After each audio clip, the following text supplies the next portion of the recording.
محمد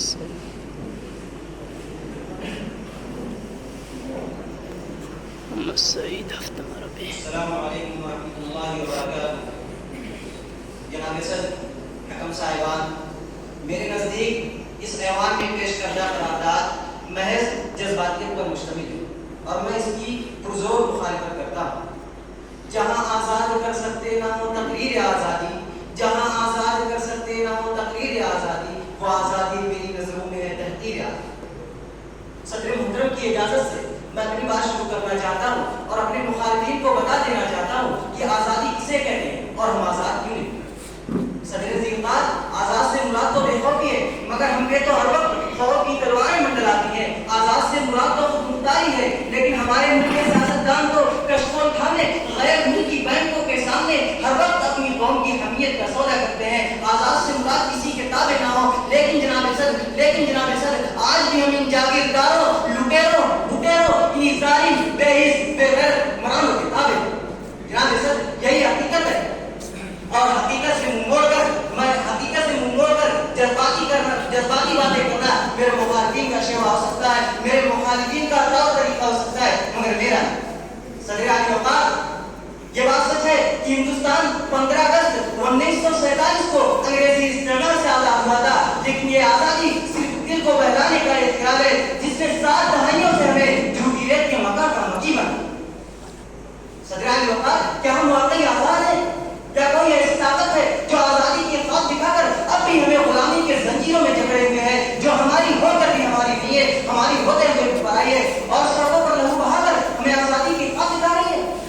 جناب صدر، میں اپنے مخالفین سے پوچھنا چاہتا ہوں کہ اگر ہم واقعی آزاد ہیں تو ایک نہتے کو ماننے کے لیے عبادت گاہوں سے آواز لگا کر بھیڑ کیوں جمع کی گئی؟ اگر ہم واقعی آزاد ہیں تو نجیب کے ماں کے آنسو اب تک خشک کیوں نہیں ہوئے؟ اگر ہم واقعی آزاد ہیں تو چلتی ہوئی ٹرین سے معصوموں کو کیوں پھینکا گیا؟ اگر ہم واقعی آزاد ہیں تو آصفہ، نربھیا اور اس جیسی معصوموں کے قاتلوں کو انصاف کیوں نہیں ملا؟ جناب صدر، اگر ہم واقعی آزاد ہیں تو ایک بزرگ شخص کی داڑھی کیوں نوچی گئی؟ جناب صدر، اگر ہم واقعی آزاد ہیں تو گوری لنکیش اور دیگر صحافیوں کو گولی کا تحفہ کیوں دیا گیا؟ صدر عالی وقار، اگر ہم واقعی آزاد ہیں تو پھر معصوموں بے قصور اپنی جوانی سلاخوں کے پیچھے کیوں بھلا رہے ہیں؟ جناب صدر، میں جاننا چاہتا ہوں کہ اگر ہم واقعی آزاد ہیں تو پھر ایک شخص کا اپنے مذہب کے پیشوا کی شان میں گستاخی کرنے والے کے خلاف FIR درج کرانے پر اس کے گھر کو بلڈوز کیوں کر دیا؟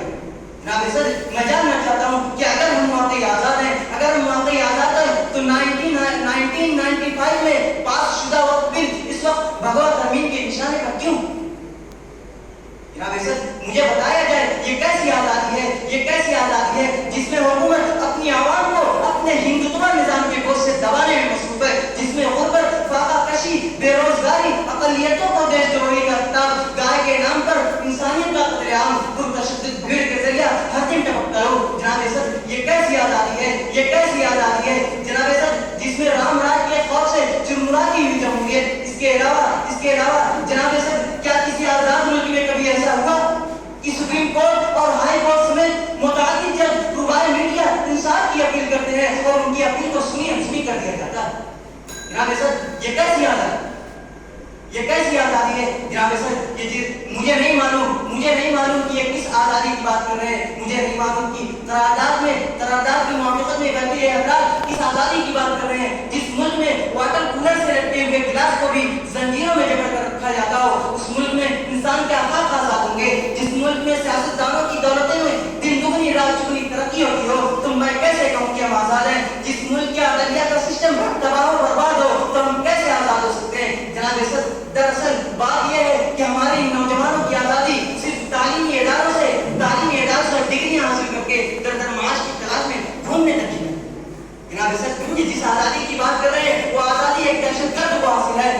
جس آزادی کی بات کر رہے ہیں وہ آزادی ایک دودھ والے کو حاصل ہے. جناب صدر، ان کے نزدیک آرٹیکلوں اور دستاویزوں میں محفوظ جو ہے وہی آزادی کے نزدیک آزادی ہے، باقی آزادی باہر نکل کے ان کے نزدیک کوئی آزادی نہیں. جناب صدر، ان کے نزدیک میڈیا آزاد ہے، لفافے میں لکھی صحافت آزاد ہے، پیسے دو اور چرچے بڑھاؤ. جناب صدر، یہ آزادی نہیں بلکہ بدترین غلامی ہے. ہم غلاموں کے غلام بن چکے ہیں، بلکہ ہمیں مکمل آزادی کے جدوجہد کرنا ہے. صدر گرامی وقار یہ جتنا بھی چلا کر کہہ لیں کہ ہم آزاد ہیں ہمارا ملک ترقی کی جانب تیزی سے قدم بڑھا رہا ہے لیکن جناب صدر صرف کہہ دینے سے یا آزادی کا چولا پہننے سے یا ایک خامخیالی حقیقت میں تبدیل نہیں ہو سکتی. جناب صدر مجھے امید ہے کہ اس ایوان میں پیش کردہ قرارداد مجھے امید ہے کہ یہ باشعور ایوان اس ایوان میں پیش کردہ قرارداد کو